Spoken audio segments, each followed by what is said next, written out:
kita ketemu lagi kawan-kawan. Setelah yang lalu kita membicarakan Istana Sriwijaya, bahwa Istana Sriwijaya itu ada di bawah Pusri. Bagaimana kita bisa sampai pada bacaan dan kesimpulan bahwa Istana Sriwijaya itu lokasinya di bawah pabrik pupuk Sriwijaya hari ini? Tentunya kita harus menggunakan semacam metode atau cara. Nah, kita ketahui di Palembang ini banyak ditemukan artefak-artefak maupun situs-situs Sriwijaya.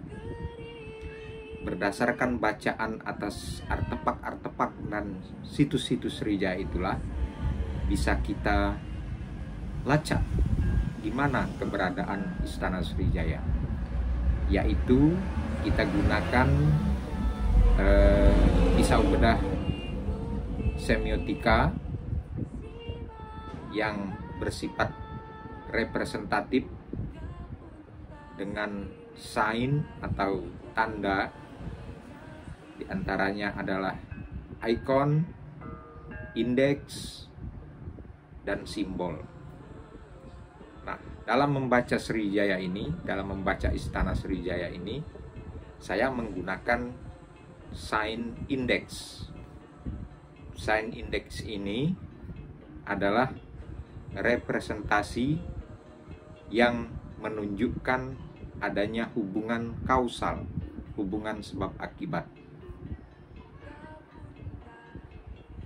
Di antaranya adalah Prasasti Telaga Batu. Prasasti Telaga Batu itu adalah salah satu prasasti Sriwijaya yang cukup penting, karena di dalamnya teks itu dipahatkan nama-nama jabatan-jabatan di era Sriwijaya. Ada pangeran, ada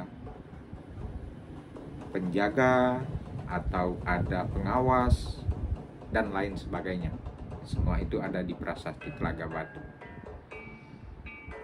Nah, Prasasti Telaga Batu ini secara visual di bagian atasnya itu dipahatkan 7 kepala ular kobra. Kita tahu ular kobra itu bermakna racun yang mematikan. Artinya kita harus patuhi. Kemudian di bagian bawah prasasti itu terdapat semacam rel saluran air yang menuju ke tengah, menurun ke bawah. Nah, berdasarkan visual itu diduga kuat Prasasti Telaga Batu ini sebagai media yang digunakan untuk sumpah jabatan dalam pengangkatan pejabat-pejabat Sriwijaya. Kalau dia merupakan media sebagai alat ritual upacara sumpah jabatan, tentunya tidak akan jauh dari istana raja. Atau kalau kita analogikan dengan hari ini, kabinet pemerintahan itu diambil sumpah jabatannya saat pelantikan di istana negara. Artinya hubungan sebab akibat antara Prasasti Telaga Batu sebagai media untuk upacara sumpah jabatan itu tidak akan terlalu jauh dari keberadaan Istana Sriwijaya. Nah, lokasi temuan Prasasti Telaga Batu ini tidak terlalu jauh dari lokasi pabrik pupuk Sriwijaya hari ini, sehingga bisa diduga kuat keberadaan Prasasti Telaga Batu itu ada hubungan atau keberadaannya di situ karena istananya tidak jauh dari situ.